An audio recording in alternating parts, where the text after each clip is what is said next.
नमस्कार, स्वागत है आप सबका दिन भर की तमाम बड़ी और अहम खबरों के साथ मैं हूं कवींद्र। शुरुआत हेडलाइन से।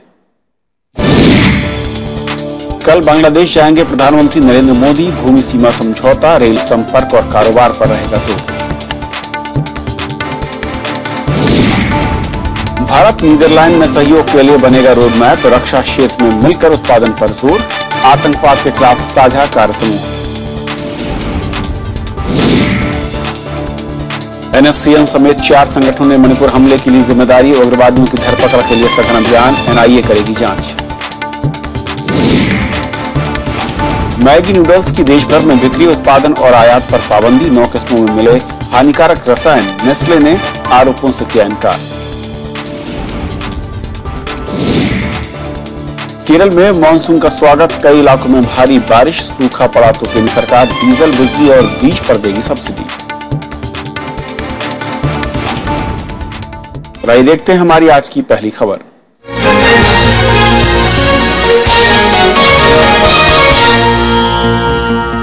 प्रधानमंत्री नरेंद्र मोदी कल बांग्लादेश यात्रा पर जाएंगे। 2 दिन की उनकी यात्रा में दोनों देशों के बीच आपसी संबंध और सहयोग बढ़ाने को लेकर कई समझौते होने की उम्मीद है। वहीं भूमि सीमा समझौता लागू करने के दस्तावेज पर भी वो हस्ताक्षरित करने हैं। पश्चिम बंगाल की मुख्यमंत्री ममता बनर्जी आज रात बांग्लादेश के दौरे पर जा रही हैं। प्रधानमंत्री नरेंद्र मोदी की बांग्लादेश यात्रा की सबसे अहम उपलब्धि दोनों देशों के बीच भूमि सीमा समझौते को लागू करना होगा। बांग्लादेश ने पहले ही इस समझौते को अपनी संसद से पारित करा दिया था। पिछले सत्र में भारतीय संसद ने भी इसे पारित कर दिया है। इस समझौते के बाद दोनों देशों के एन्क्लेवों में रहने वाले लोगों को मर्जी से अपने अपने देश में वापस लौटने की छूट मिलेगी। Those people who wish to go to the country of origin, nationality, whatever you call it, will move. So when we actually do that exchange of the instruments of ratification, at that time we will make public what are the modalities to deal with the consequences of the implementation of the land boundary agreement and the protocol. दोनों देशों के बीच कारोबार से जुड़ी समस्याओं को हल कर व्यापार का दायरा बढ़ाने पर भी जोर होगा। We've actually discovered an enormous, I would say, agenda of shared interests. Today, if you look at areas like power or movement of people, energy, business. प्रधानमंत्री नरेंद्र मोदी शनिवार सुबह ढाका पहुंचेंगे, जहां औपचारिक स्वागत के बाद बांग्लादेश की प्रधानमंत्री शेख हसीना और प्रतिनिधिमंडल के साथ वो बात करेंगे। इसके बाद दोनों देशों के बीच कई समझौतों पर हस्ताक्षर भी होंगे। More initiatives on connectivity, initiatives that would cover, I mentioned the bus services, but the movement of goods across the land border, the coastal shipping, inland waterways. प्रधानमंत्री नरेंद्र मोदी ढाका में बांग्लादेश के विभिन्न तबकों के लोगों से भी मुखातिब होंगे। विभाजन के बाद भारत के लिए सबसे महत्वपूर्ण अवसर है जब बांग्लादेश के साथ सीमा संबंधी सारे विवाद खत्म हो जाएंगे। व्यापार के मामले में सहूलियत देकर भारत ने बांग्लादेश का दिल जीतने की कोशिश की है। अब बचेगी आतंकवाद की समस्या, जिसे दोनों देशों को साथ मिलकर हल करना है। राज्यसभा टेलीविजन के लिए कैमरा पर्सन डीके पांडे के साथ दिल्ली से अखिलेश सुमन। और बांग्लादेश दौरे पर और बातचीत करेंगे हमारे साथ द हिंदू के रेजिडेंट एडिटर अमित बरुआ जुड़ रहे हैं। अमित जी, बहुत बहुत स्वागत है आपका। सबसे पहले तो आपकी नजर में, क्योंकि हर कोई अपने लिहाज से इस दौरे की अलग अलग खासियत देख रहा है, आपकी नजर में इस दौरे की सबसे महत्वपूर्ण पहलू क्या है? जी, मेरा मानना है कि सबसे महत्वपूर्ण पहलू यह है कि लैंड बाउंड्री एग्रीमेंट के पैसेज के बाद जो पार्लियामेंट ने, भारत के पार्लियामेंट ने पास किया, नरेंद्र मोदी जी का जाना, ये बहुत ही अच्छी बात है। और हिंदुस्तान और बांग्लादेश के बीच जो संबंध हैं उनको आगे बढ़ाने के लिए ये मुझे लगता है इससे अच्छा सुनहरा मौका भारत को और बांग्लादेश को नहीं मिलेगा। क्योंकि हमने जो देखा है कि भारत का जो एंगेजमेंट अपने नेबर्स के साथ रहा है वो कई बार रुक रुक के चलता है। तो इसकी जरूरत यह है कि अगर हम अपनी ये जो आजकल लुक ईस्ट की जगह एक्ट ईस्ट पॉलिसी के बारे में जिक्र करते हैं, तो बांग्लादेश इसका एक बहुत ही की कंपोनेंट है, बहुत ही इंपॉर्टेंट कंपोनेंट है। तो अगर इस गाड़ी को आगे बढ़ाया जाए कि भारत का जो पूरा पूर्वोत्तर का इलाका है, इसको अगर इसका विकास अगर होना है, इसमें इंडस्ट्री आनी है, जॉब्स आने हैं, तो बांग्लादेश और म्यांमार के साथ हमको सहयोग बढ़ाना पड़ेगा।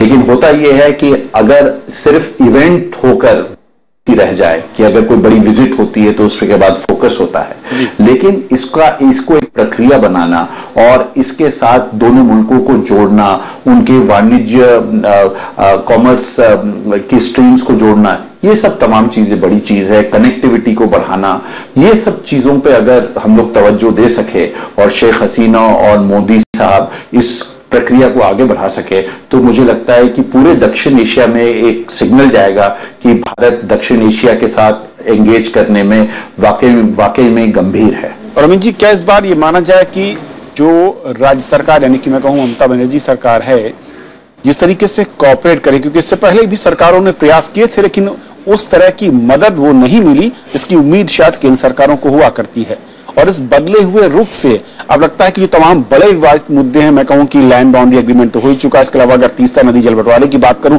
इन पर एक मैं कहूं कि तमाम एक सही दिशा में बढ़ेंगे और जो दूरी थी, जो मैं कहूं कि एक फासला था लंबे अरसे से रुका हुआ था, उसमें बहुत तेजी के साथ आगे बढ़ सकते हैं।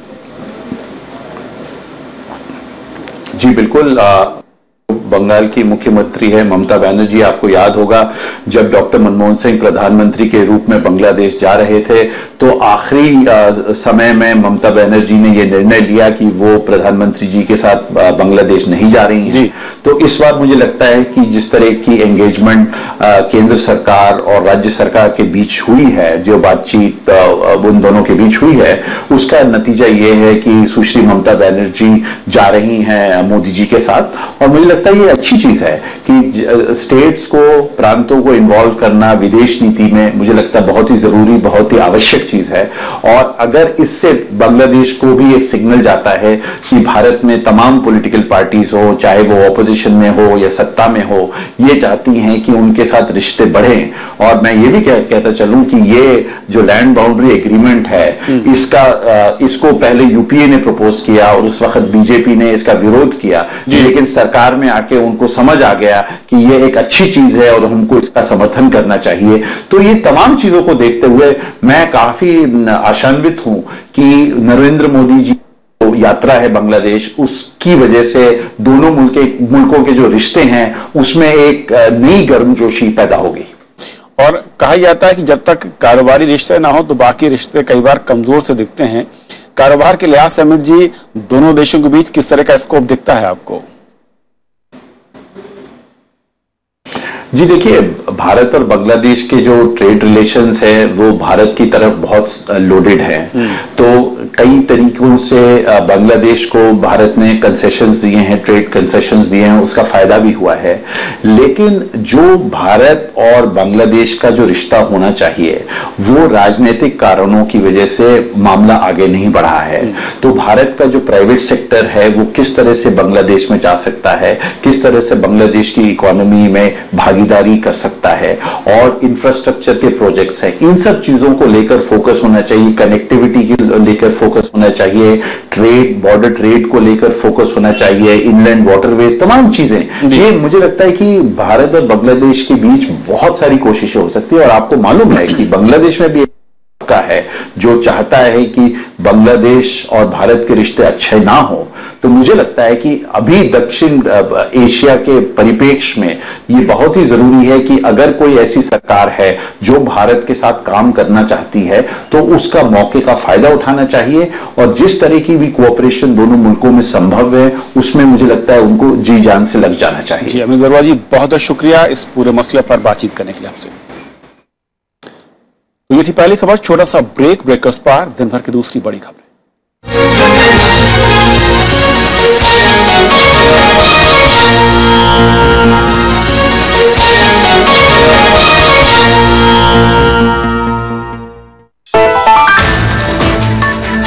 बढ़ती सुविधाएं, बढ़ता खतरा, विकास की दौड़ में पर्यावरण पर खतरा। कितने जागरूक, कितने जिम्मेदार। देखिए देश देशांतर विश्व पर्यावरण दिवस आज रात 8:30 बजे।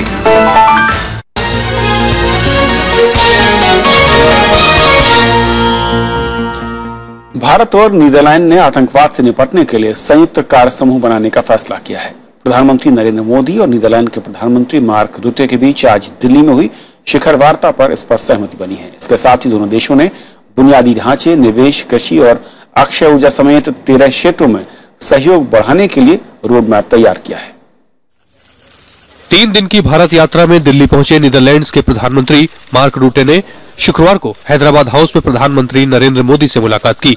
दोनों नेताओं ने द्विपक्षीय संबंधों के अलावा क्षेत्रीय और वैश्विक मुद्दों पर बात की। इसके बाद दोनों देशों के बीच प्रतिनिधिमंडल स्तर की बैठक हुई। इसके बाद साझा बयान में प्रधानमंत्री ने कहा कि दोनों देश आतंकवाद से मिलकर मुकाबला करेंगे।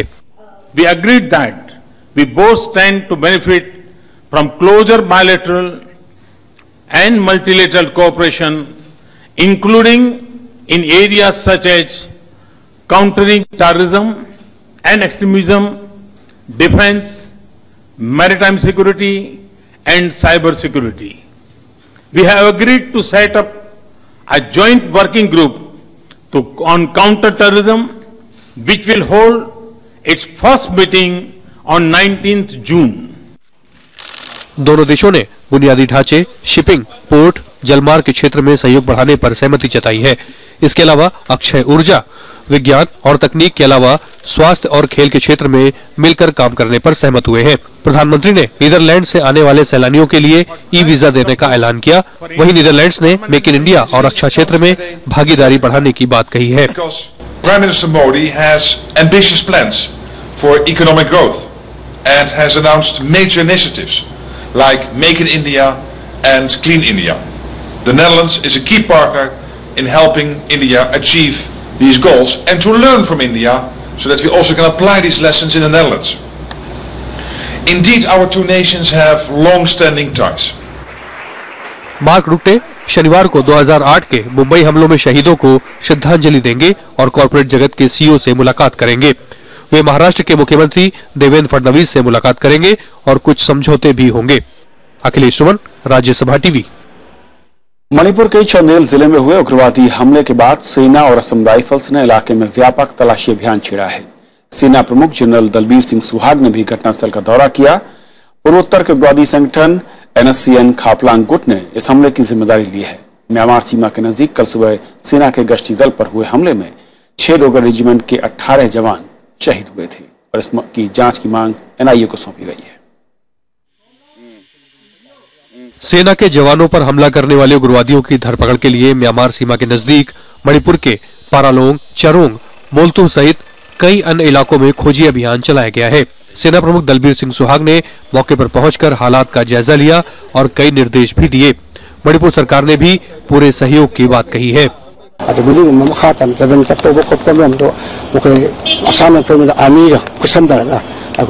Any possible assistance from the side of state government of Pigari. पूर्वोत्तर के उग्रवादी संगठन NSCN खापलांग गुट ने इस हमले की जिम्मेदारी ली है। बारूदी सुरंगों, रॉकेटों और स्वचालित हथियारों से हुए इस हमले के पीछे कई दूसरे संगठनों पर भी शक जताया जा रहा है। राष्ट्रपति प्रणब मुखर्जी ने कहा है कि ऐसे आतंकी हमलों से सख्ती से निपटा जाना चाहिए। सरकार ने भी अब ऐसी घटनाएं नहीं होने देने की बात कही है। जो विकास कार्य हैं development of north east ministry के अंतर्गत आते नॉर्थ डोनर में, उन पर भी एक प्रतिकूल प्रभाव पड़ता है जब भी कहीं हिंसा होती है, शांति भंग होती है। इसलिए हमारा भी दायित्व बनता है कि हम पूरा सहयोग दें, योगदान दें। और गृह मंत्रालय की ओर से हमें आश्वस्त किया गया है कि आने वाले समय में भविष्य में इस प्रकार की घटनाओं को कैसा रोका जाए, इस प्रकार की एक सकारात्मक योजना बनाई जाएगी। हमले में शहीद हुए सैनिकों के शवों को भी उनके घरों तक पहुंचाने की व्यवस्था की जा रही है। गुरुवार को मणिपुर के चंदेल जिले में सेना के काफिले पर घात लगाकर हुए हमले में 18 जवान शहीद हुए थे और 11 घायल हो गए थे। Bureau report, Rajya Sabha TV. Maggi noodles में निर्धारित मात्रा से ज्यादा में MSG और लेड की वजह से सरकार ने इसकी बिक्री और उत्पादन के साथ आयात पर भी रोक लगा दी है। सरकार ने कहा है कि मैगी ने लेबलिंग कानून का उल्लंघन किया है। उधर मैगी उत्पाद बनाने वाली नेस्ले कंपनी के CEO ने मैगी को पूरी तरह से सुरक्षित करार दिया। नेस्ले के सीईओ ने कहा कि उपभोक्ताओं की आशंका दूर करने के लिए ही मैगी को वापस लेने का फैसला किया गया है। उधर पश्चिम बंगाल और महाराष्ट्र की जांच में मैगी को क्लीन चिट मिल गई है। फूड सेफ्टी और स्टैंडर्ड अथॉरिटी ऑफ इंडिया ने मैगी नूडल्स को सेहत के लिए नुकसानदेह करार देते हुए मैगी के सभी 9 वेरिएंट्स की बिक्री, उत्पादन और इंपोर्ट पर रोक लगा दी है। FSSAI के मुताबिक कंपनी ने मैगी के पैकेटों पर नो MSG का लेबल लगाकर ग्राहकों को गुमराह किया है। साथ ही कई उत्पादों की बिक्री से पहले इजाजत नहीं ली गई। जो सेफ्टी स्टैंडर्ड्स के दृष्टि से जो रेगुलेशंस हैं उसका वायलेशन हुआ है और इसलिए हम लोगों ने तय किया है कि मैगी इंस्टेंट नूडल के जो 9 अप्रूव्ड प्रोडक्ट्स हैं वह मार्केट से रिकॉल कर लिए जाएं। दूसरी बात कि जो लेबलिंग स्टैंडर्ड्स के लेबलिंग रेगुलेशंस हैं उसको मैगी ने फॉलो नहीं किया है।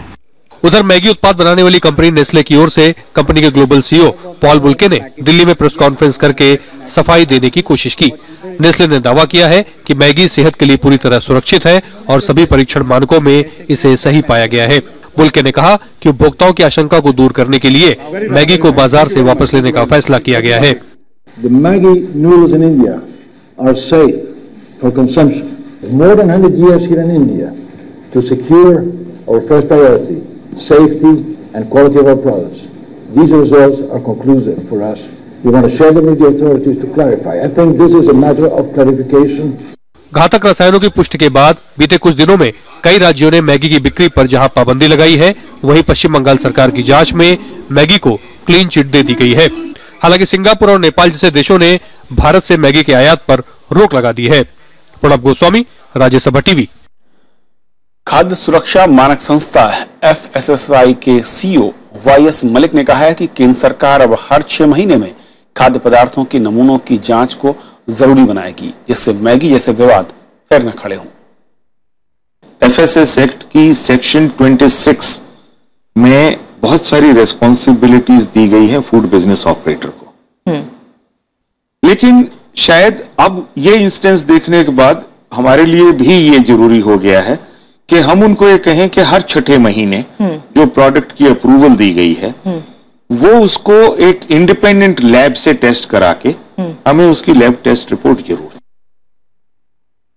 और रविवार रात 8 बजे आप हमारे खास कार्यक्रम सरोकार में देख सकते हैं कि क्या है ये पूरा मैगी विवाद। आगे बढ़ते हैं। इंडिया मेडिकल एसोसिएशन में जेनेरिक मेडिसिन को बढ़ावा देने के लिए दिल्ली के मुख्यालय में जन औषधि स्टोर शुरू किया। IMA देश भर में अपने कार्यालय में ये स्टोर खोलने जा रही है। इन स्टोर पर आम लोगों को बाजार से 60 से 70% कम कीमत पर दवाइयां मिलेंगी। मरीजों को सस्ती दवाई मुहैया कराने के लिए IMA ने केंद्र सरकार के साथ मिलकर नई पहल की है। जेनेरिक दवाओं तक लोगों की पहुंच बढ़ाने के लिए IMA देश भर में अपने दफ्तरों में जन औषधि स्टोर खोलेगा। इसी कड़ी में शुक्रवार को दिल्ली में पहला स्टोर खुला। इसमें ब्रांड के प्रमोशन का पैसा नहीं लगा हुआ, इसलिए सस्ती है दवाइयां और एज गुड। दवाइयों में कोई डिफरेंस नहीं है। जब तक ये मैसेज पब्लिक तक नहीं जाएगा, गरीब और अमीर सबके लिए जन औषधि है। जो पैसे बचाना चाहता है बोले, आपके पास चॉइस है। जेनेरिक दवाइयां बाजार में मौजूद अन्य ब्रांड से करीब 70% सस्ती हैं।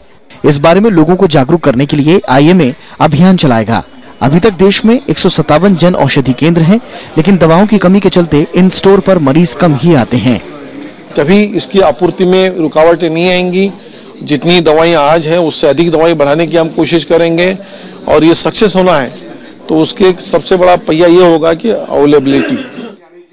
केंद्र सरकार 2016 तक देश भर में 1000 से ज्यादा जन औषधि केंद्र खोलने जा रही है। ऐसे में IMA के साथ आने से जेनेरिक दवाओं तक लोगों की पहुंच को आसान बनाने में मदद मिलेगी। विपिन चौहान, राज्यसभा टीवी।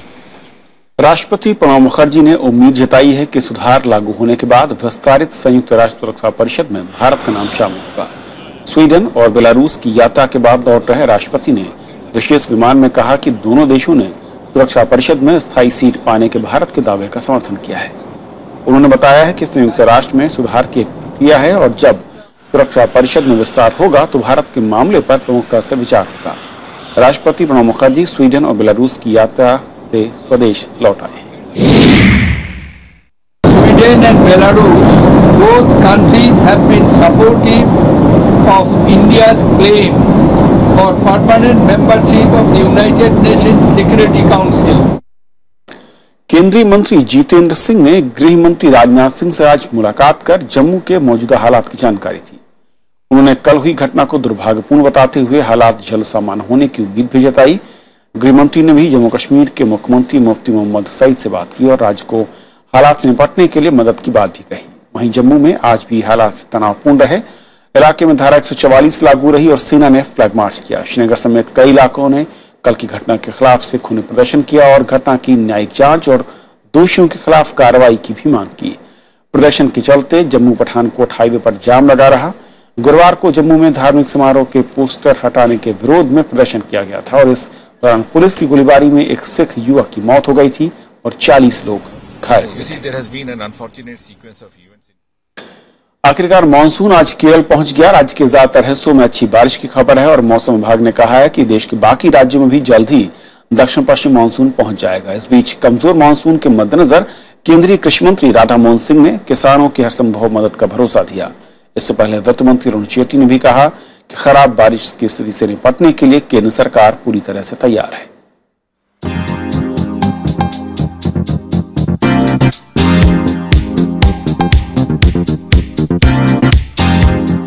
समुद्र की इन लहरों को शायद मानसून की इसी आमद का इंतजार था। 4 दिन देरी से ही सही मानसून ने केरल में दस्तक दे दी है। इसके साथ ही देश में बारिश के मौसम का आगाज हो गया है। मौसम विभाग के मुताबिक मानसूनी फिजाओं ने अब रफ्तार पकड़ ली है और जल्द ही ये देश के बाकी हिस्सों को भी तरबतर कर देगी।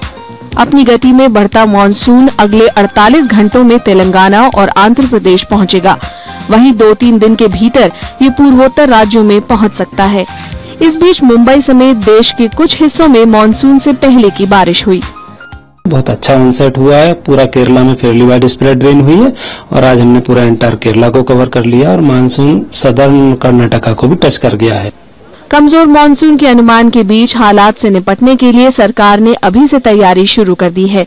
कृषि मंत्री ने कहा है कि सब्सिडी के जरिए किसानों की पूरी मदद की जाएगी। बिजली चालित पंपों को और उस पर हम कुछ रियायत भी देते हैं, डीजल पर भी रियायत, तो अलग विषय है। हाँ देखिए, हाँ बिल्कुल बिल्कुल, डीजल पर, बीज पर, चारा पर, सब पर राज्य सहायता देंगे। वित्त मंत्री अरुण जेटली और सूचना प्रौद्योगिकी मंत्री डॉक्टर हर्षवर्धन ने भी सरकार की तरफ से पूरी तैयारी की बात कही है। As far as inflationary trends are concerned, by and large, on account of the food management and the extent of stocks we have, we've kept it under control. Science के अंदर हर चीज का आंसर है, लेकिन जो इंडस्ट्रीज है उनको भी कंट्रोल करके रखने के लिए जो कायदा कानून नियम इन सब चीजों का भी ठीक प्रकार से इस्तेमाल करना होगा। उधर देश के कई राज्यों में अच्छी बारिश के लिए किसान प्रार्थना कर रहे हैं। जब मानसून नहीं बनता तब तक हम लोग यही काम करते हैं। तो ये मानसून पूजन हवन हम लोग करते हैं, मांगते हैं, इसका हवन पूजन किया जाता है, भगवान की दुआएं लगाई जाती हैं कि पानी गिरे तो हम लोगों की अच्छी पैदावार बढ़े। हम लोग किसान आदमी हम लोग परेशान हैं। मौसम विभाग ने मार्च के महीने में 93% बारिश का अनुमान जताया था। बाद में एल नीनो के असर के चलते इसे बदलकर 88% कर दिया गया। Bureau report, Rajya Sabha TV. आज विश्व पर्यावरण दिवस और मौके पर प्रधानमंत्री नरेंद्र मोदी ने लोगों से ज्यादा पेड़ लगाने की अपील की। उन्होंने कहा कि भावी पीढ़ी के लिए पर्यावरण को बचाना हम सबकी जिम्मेदारी है। बीते दशकों में पूरी दुनिया के सामने पर्यावरण संतुलन और उससे जुड़े मुद्दे अहम चुनौती बनकर उभरे हैं।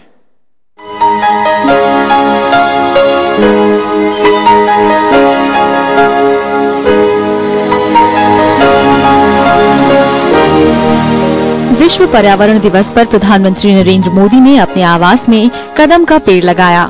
इस मौके पर पर्यावरण राज्य मंत्री प्रकाश जावड़ेकर भी मौजूद रहे। प्रधानमंत्री ने पौधा लगाने को गर्व बताते हुए जनता से पेड़ लगाने की अपील की। हमारे पूर्वजों ने हमारे लिए किया, हमारी जिम्मेवारी है आगे वाली पीढ़ियों के लिए हम कुछ करके जाएं।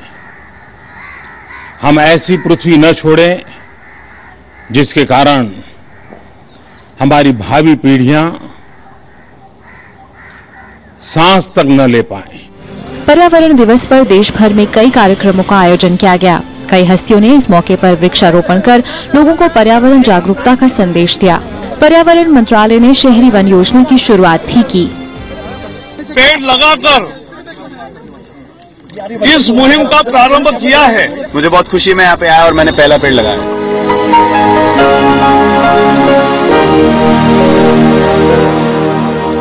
बीते दशकों में पर्यावरण असंतुलन के गंभीर नतीजे देखने को मिले हैं। कहीं बेमौसम बारिश और बाढ़ तो कहीं सूखे और हिमपात की शक्ल में तबाही हुई। कुल मिलाकर देखें तो जलवायु परिवर्तन, कार्बन उत्सर्जन, ग्लोबल वार्मिंग जैसे पर्यावरण से जुड़े मुद्दे पूरी दुनिया के सामने बड़ी चुनौती हैं। कुदरत एक तरफ जहां अपनी नेमतों से हमारी परवरिश करती है, वहीं हमारी भी जिम्मेदारी है कि हम इसके संरक्षण को तरजीह दें। पर्यावरण संरक्षण वक्त की सबसे बड़ी जरूरत है, क्योंकि पृथ्वी ही वो जगह है जहां हमें और हमारी पीढ़ियों को रहना है। Bureau report, Rajya Sabha TV. तो खबरों के इस बुलेटिन में फिलहाल इतना ही, लेकिन जाते जाते छोड़ जाते हैं देश और दुनिया की कुछ और बड़ी खबरों के साथ। नमस्कार। कोयला घोटाले की सुनवाई कर रही दिल्ली की विशेष अदालत ने कांग्रेस नेता और उद्योगपति नवीन जिंदल को विदेश जाने की इजाजत दे दी है। कोर्ट ने कारोबारी मकसद के तहत 14 जून से 29 जून तक विदेश दौरे की इजाजत दी है। इससे पहले अदालत ने जिंदल को इसी शर्त के साथ जमानत दी थी कि वो विदेश दौरे से पहले अदालत की अनुमति लेंगे। अमेरिका के प्रभावशाली सांसदों ने भारत को प्राकृतिक गैस का निर्यात किए जाने पर से लगे प्रतिबंध को हटाने की मांग की है। एक संसदीय समिति के सामने रॉयस और दूसरे सांसदों ने उम्मीद जाहिर की कि सैन्य परमाणु व्यापार लागू करने की दिक्कतें दूर करने से भारत परमाणु ऊर्जा की पूरी क्षमता का उपयोग कर सकेगा। दक्षिण कोरिया में मिडिल ईस्ट रेस्पिरेटरी सिंड्रोम यानी MERS के 5 नए मामले सामने आए हैं और इसके साथ ये संख्या बढ़कर 41 हो गई है। इस मर्ज से अब तक 4 लोगों की मौत हो चुकी है। अब तक पूरी दुनिया में मर्स के 1185 मामले सामने आए हैं और इसमें से 443 लोगों को जान गंवानी पड़ी है। चीन की यांगजी नदी में जहाज डूबने की घटना में अब तक 97 लोगों की मौत की पुष्टि हो चुकी है। बचाव कर्मियों ने लापता 300 से ज्यादा लोगों को ढूंढने के लिए बड़ी क्रेनों की मदद से इस जहाज के ऊपरी 3 फ्लोर को बाहर निकाल लिया है। सोमवार को डूबे जहाज पर 456 लोग सवार थे। घाना की राजधानी अक्रा में एक पेट्रोल पंप पर लगी आग में मरने वालों की संख्या 175 हो गई है। घाना के राष्ट्रपति ने 3 दिन के राष्ट्रीय शोक की घोषणा की है। राष्ट्रपति ने आग से तबाह पेट्रोल पंप का दौरा किया और पीड़ितों की मदद के लिए 90 लाख पाउंड देने की घोषणा की है।